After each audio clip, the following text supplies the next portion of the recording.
Assalamualaikum warahmatullahi wabarakatuh, adik-adik. Selamat berjumpa.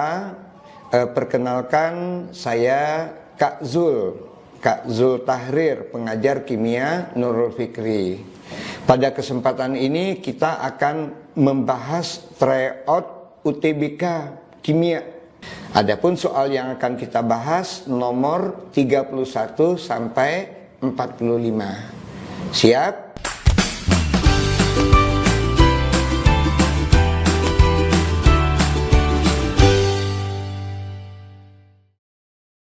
Untuk soal nomor 31 sampai 33, kita berpedoman pada tabel yang ada nomor atom, simbol unsur, dan nomor massa. Nah, unsur yang memiliki elektron valensi 4s2, berarti dia golongan 2A periode keempat. Nomornya harus genap, R atau T. Yang cocok adalah R. Nomor atomnya 20, otomatis susunan elektronnya 18 AR kurung siku 4 S2 yang akan membuat posisinya pada 2A periode keempat.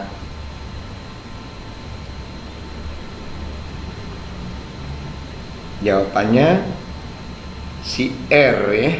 Unsur yang paling bersifat logam. Nah, kita ingat bagaimana sifat logam. Makin ke kiri,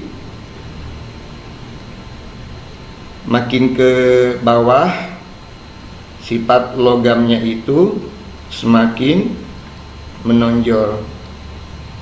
Nah, kalau Anda perhatikan si P, ada unsur setelah dia, baru nanti si Q. Nah, di bawahnya, di tempat yang dikosongkan, baru ada si R dan si T. Nah, yang 37 itu dia sebelum si T, yaitu si S. Nah, kalau kita susun, berarti dia golongan 1A, ini 2A, ini 3A. Maka yang paling logam adalah si S. Jawaban yang D.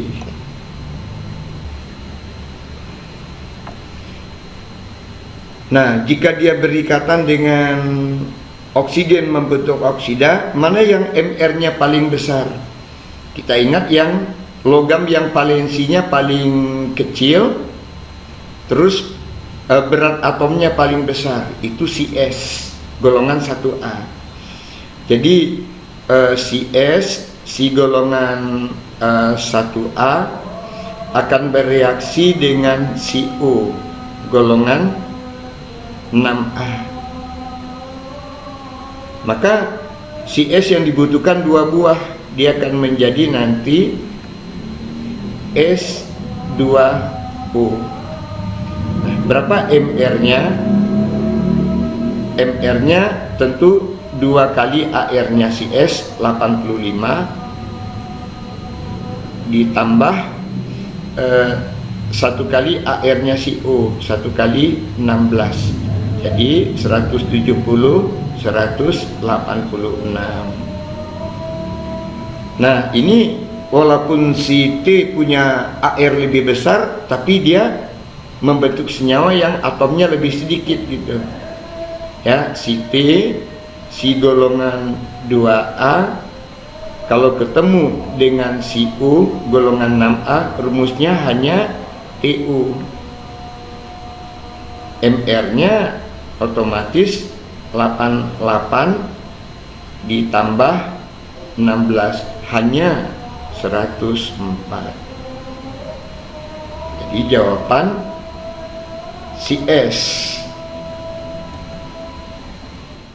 Sekarang nomor 34. perhatikan atom C yang mengikat O pada struktur berikut.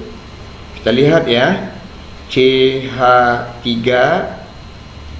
C, nah ini yang mengikat O. Lalu ke atas ada CH2 CH3. Maka C yang dimaksud ini. Nah, dengan melihat saja Anda sudah tahu bentuknya apa.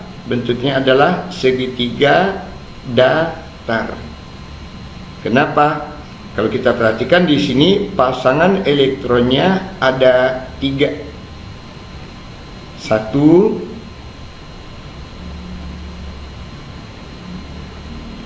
2, 3. Yang rangkap ini dihitung cuma 1, yang satu lagi nggak dihitung.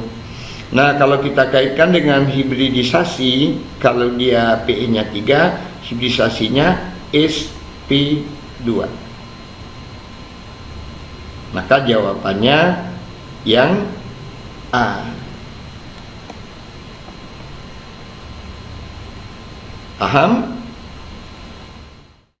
Ya, sekarang nomor 35, stoikiometri. Besi 3 oksida direaksikan dengan karbon monoksida berlebih, hasilkan besi dan karbon dioksida. Persamaan reaksinya. Nah, jika besi yang dihasilkan 11,2 gram, berapa banyak Fe2O3 yang dibutuhkan? Kita pakai cara cepat dulu ya. Nah, perhatikan biji besi Fe2O3 kehilangan 3 atom O-nya. Air besi itu 56, ArO cuma 16. Berarti besi 3 oksida haruslah 11,2 lebih. Lebihnya nggak banyak. Maka kita bisa jawab tanpa menulis yang C, 16 gram. Kalau 22,4 terlalu banyak. Nah, sekarang kita coba cara biasanya. Ya, cara biasanya panjang. Fe2O3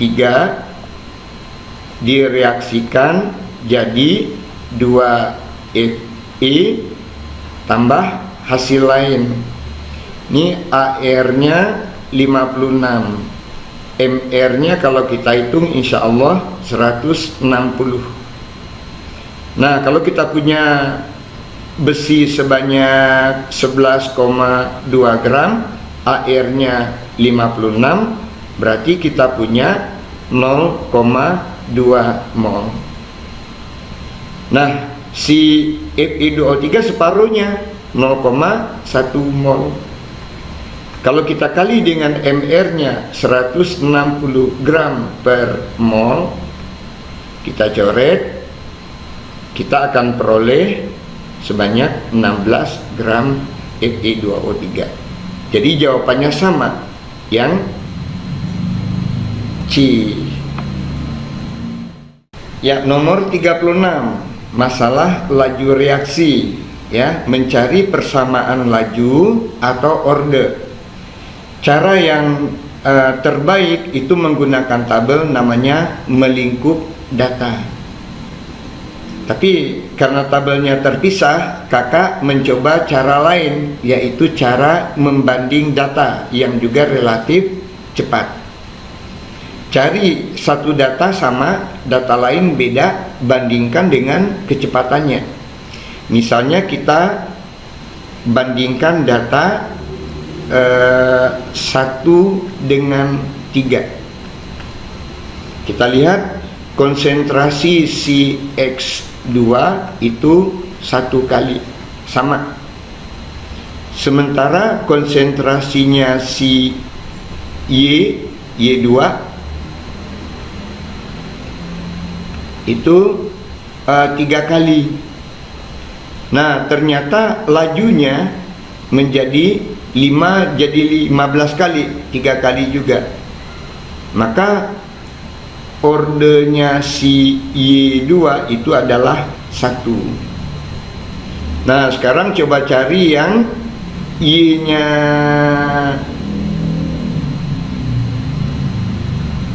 Y-nya sama, tapi X-nya beda gitu.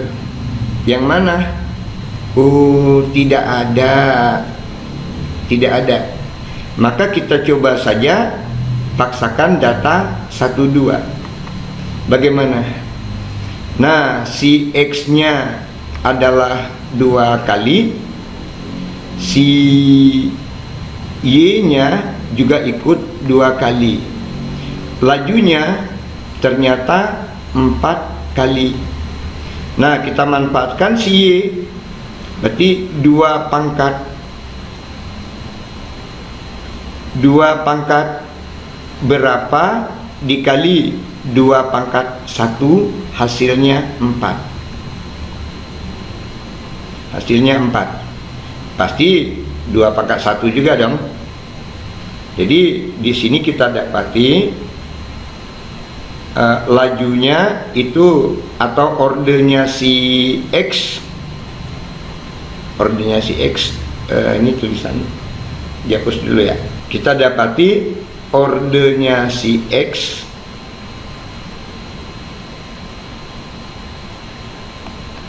itu adalah 1. Maka ordernya adalah 1 dan 1. Kalau kita jadikan ini rumus persamaan reaksinya, V sama dengan K konsentrasi X2 kali konsentrasi Y2.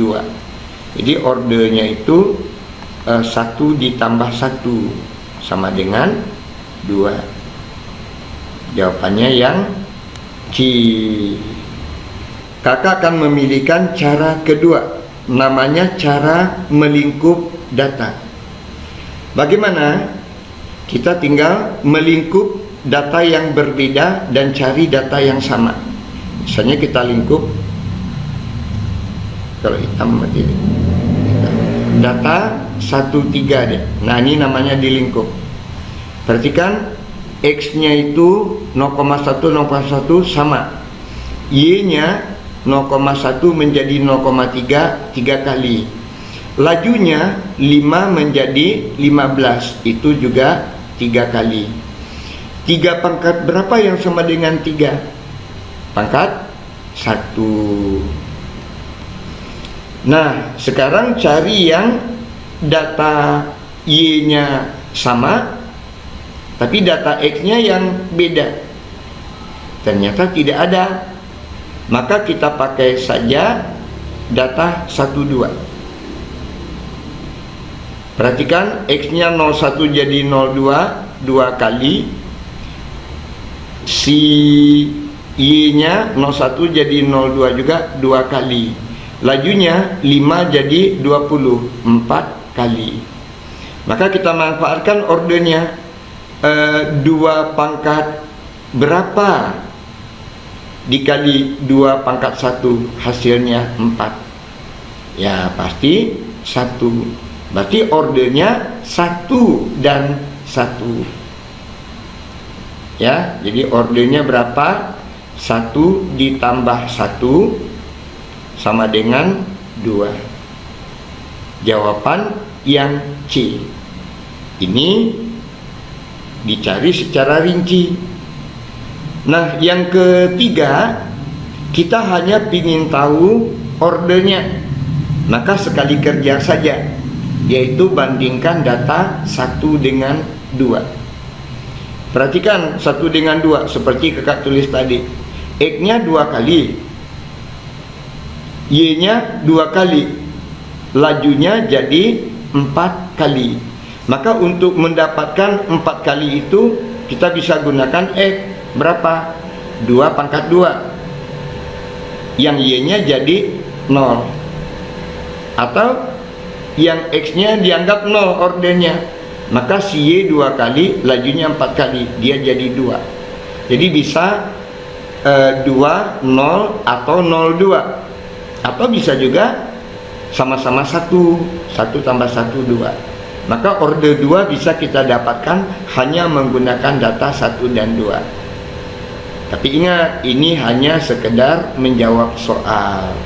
Kalau dicari rumus laju harus menggunakan 2 data, yaitu data 1,3 dan 1,2 seperti kita lakukan tadi. Nomor 37. Nah, ini profil reaksi kesetimbangan P, Q, dan R. Apa yang Anda lihat di situ? Ternyata si P dan si Q dia berkurang, sementara si R dia bertambah. Yang berkurang adalah reaktan. Jadi reaksi kita haruslah P tambah Q setimbang menjadi R. Perhatikan berapa pengurangan si P dari 0,8 menjadi 0,4. Dia berkurang 0,4. Si Q dari 0,6 jadi 0,2. Dia juga berkurang 0,4. Nah, si R bagaimana? Dari 0 menjadi 0,8. Dia terbentuk 0,8. M satuannya pakai molaritas. Nah, supaya kita dapat koefisiennya, kita sederhanakan. Bagusnya dibagi berapa supaya bisa disederhanakan? Dibagi 0,4. 0,4. Maka 0,4 dibagi 0,4 dapat 1. 1 boleh tidak ditulis. Q juga 0,4, 1. Si R-nya 2. Ditanya bagaimana hubungan KP dengan KC. Maka kita perhatikan, KP nilainya adalah KC dikali RT pangkat N atau delta N. Delta N. Bagaimana mencari delta N? Koefisien gas kanan kurang kiri. Jadi 2 dikurangi 1 tambah 1 jadi 0. Nah, bilangan berpangkat 0 berapa adik-adik? 1 ya, 1. Jadi di sini kita dapati KP sama dengan KC. Jawabannya yang A. Nomor 38. Perhatikan beberapa gambaran molekuler berikut. Anda perhatikan, yang bulatan putih pelarut, yang hitam zat terlarut. Dimintanya mana yang mempunyai tekanan uap paling besar. Ingat rumus mencari tekanan uap. P uap adalah fraksi mol pelarut ya dek, dikali P0. Maka kalau Anda ingin tekanan uapnya sebesar mungkin, carilah yang pelarutnya sebanyak mungkin. Berarti mana? Yang bulat putih sebanyak mungkin, sementara yang bulat hitam, ini kakak gambarnya terbalik ya. Yang bulat hitam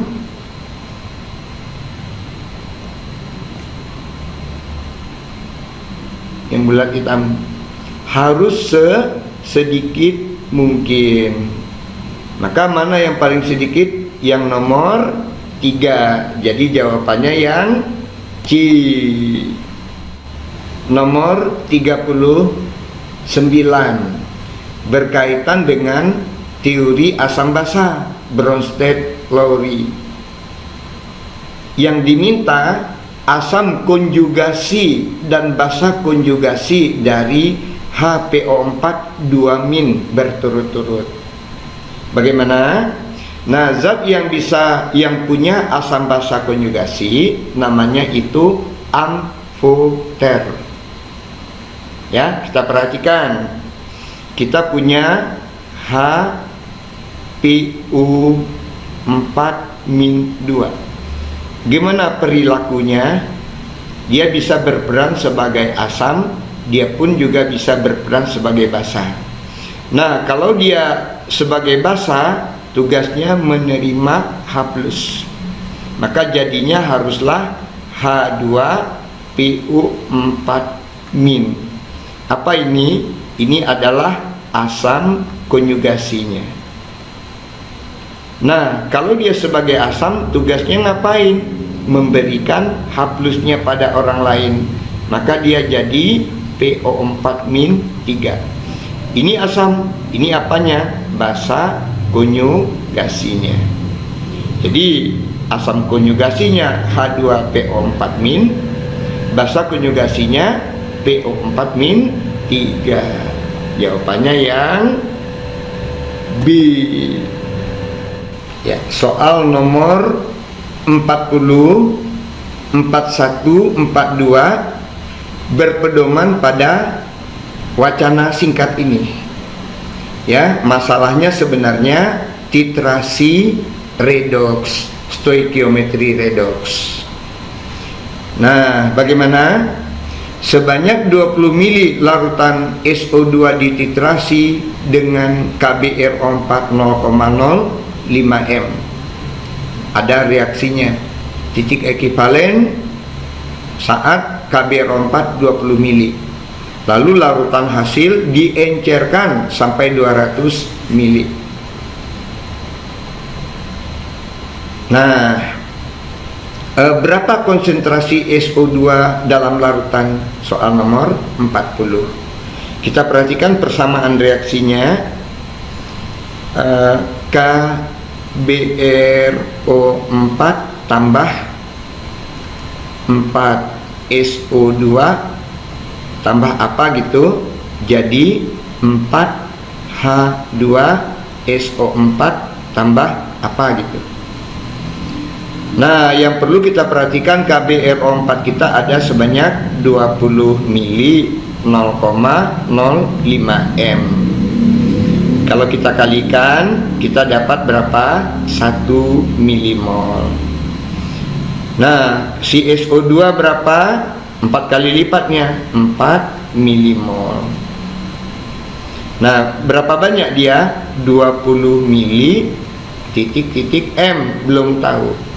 Maka di soal nomor 40 ditanya berapa konsentrasi SO2, molaritasnya berapa? Ya, mol dibagi volume. Jadi berapa? 4 dibagi 20. Kita peroleh 0,2 M.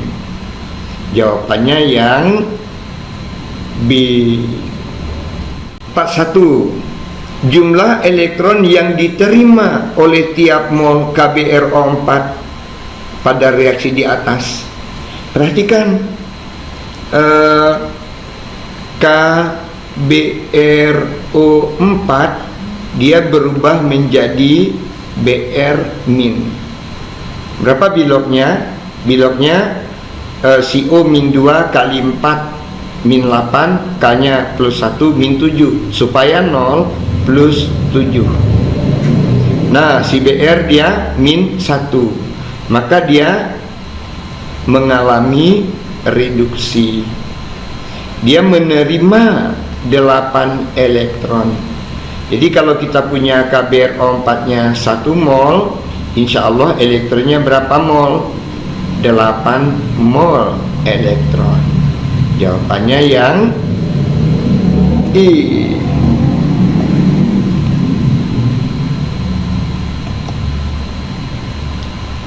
42. Berapa pH larutan setelah diencerkan? Anda perhatikan saja, bla bla bla tambah 4 SO2 jadi 4 H2SO4 yang punya pH asam atau basa. Nah, berapa banyak dia tadi? Katanya 4 milimol.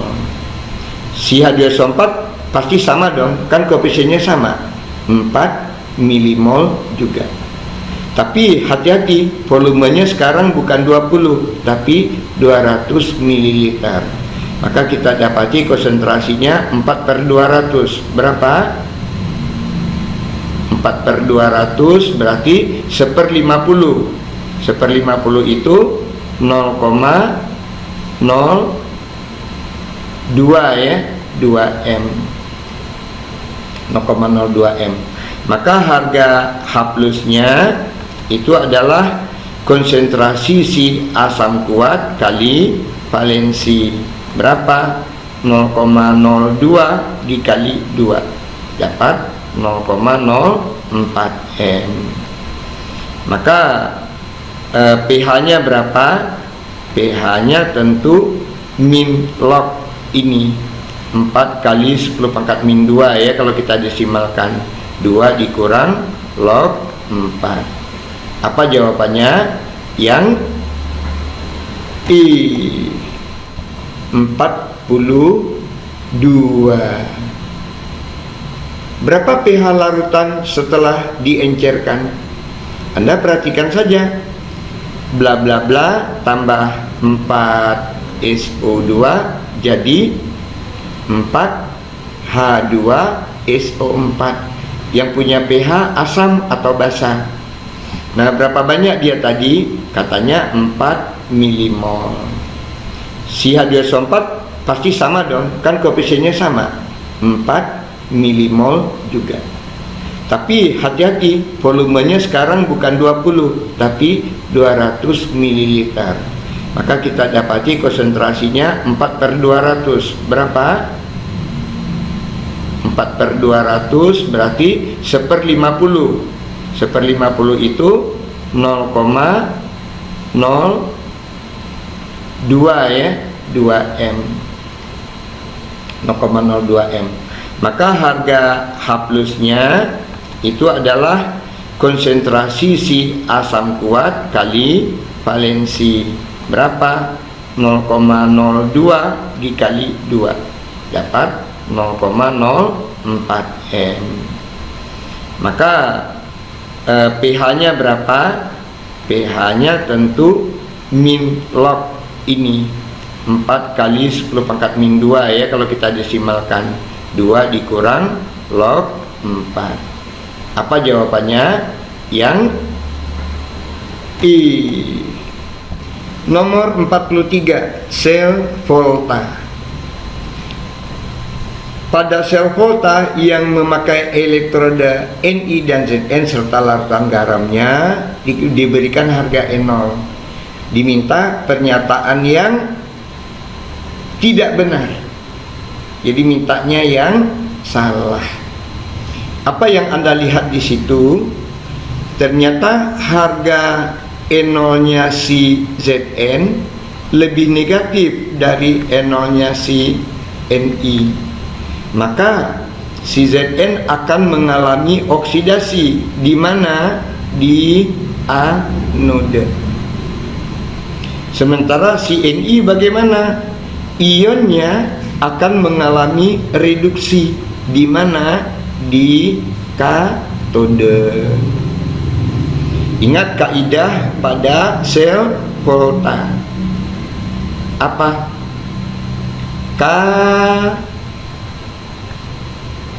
Kapan. Jadi nanya kapan pakai dialek Makassar. Kapan? Maksudnya katodenya positif, anodenya negatif pada sel galvani. Maka si Zn akan menjadi kutub negatif, sementara si Ni akan menjadi kutub positif. Nah, berapa harga E0 sel? Harga E0 sel itu adalah yang besar dikurangi dengan yang kecil. Jadi min 0,23 dikurangi min 0,76. Nah, dapatnya positif ya, positif 0,53 volt. Kita coba jawab. Ni sebagai katode benar. Jadi A, B, C, D, E benar. Checklist. Zn sebagai kutub positif, Zn kutub negatif. Ini salah. Yang C, elektron mengalir dari Zn ke Ni, dari kutub negatif ke kutub positif. Betul. Potensial sel 0,3 sangat betul. Reaksi spontannya si Zn teroksidasi, ion Ni tereduksi. Betul. Jadi jawabannya yang B, 44. Senyawa organik yang memiliki isomeri geometri, pakai nama. Jadi adik-adik harus ingat ini penamaan senyawa organik. Bagaimana? Ya, isomeri geometri terjadi pada senyawa yang punya ikatan rangkap, di mana gugus yang diikatnya siapa? Si P, si Q, lalu si R dan si S. Catatannya apa? P tidak boleh sama dengan Q, dan si R tidak boleh sama dengan S. Nah, maka kita harus mencoba satu demi satu. A, B, C, D, E. 2-metil pen 2-ena. Perhatikan, pen 2-ena itu artinya pentena 2. Ada metil di nomor 2. Maka di sini C yang metil dengan ujung C dari alkenanya sama, maka ini tidak memenuhi syarat. Coba lagi, 3 etil 2 pentena sama 2 pentena berarti rangkapnya di nomor 2, etil di nomor 3. Ini ada etil. Nah, sekarang etil yang di ujung dengan etil yang di cabang ini sama, maka R sama dengan S, ini pun tidak berlaku. Yang C apa? 3 etil 3 heksina, bikin yang C nya 6, rangkapnya di nomor 3. 3 etil, nah ini etilnya. Nah, ini sama lagi. Ini pun juga tidak memenuhi syarat. Bagaimana dengan yang D? 2 metil 3 heksena, bikin lagi 3 heksenanya dulu.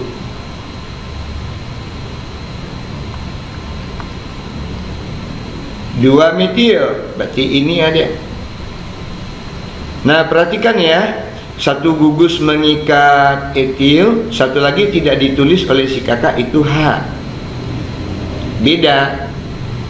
Ini satu gugus itu isopropil yang panjang ini, satu lagi H.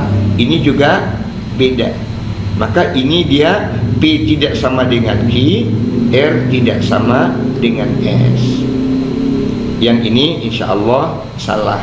Jawabannya tentu yang di. Lanjut, match point yang terakhir. Nah, ada senyawa organik. Pasti Anda belum tahu, saya jamin. Kenapa? Karena materi ini dipelajari nanti di semester 2 menjelang Anda UN. Nah, sebenarnya sederhana saja gitu aja.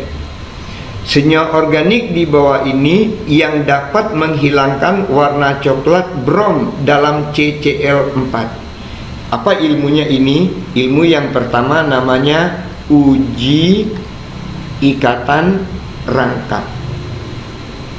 Rangkapnya bisa C rangkap 2, bisa juga C rangkap 3.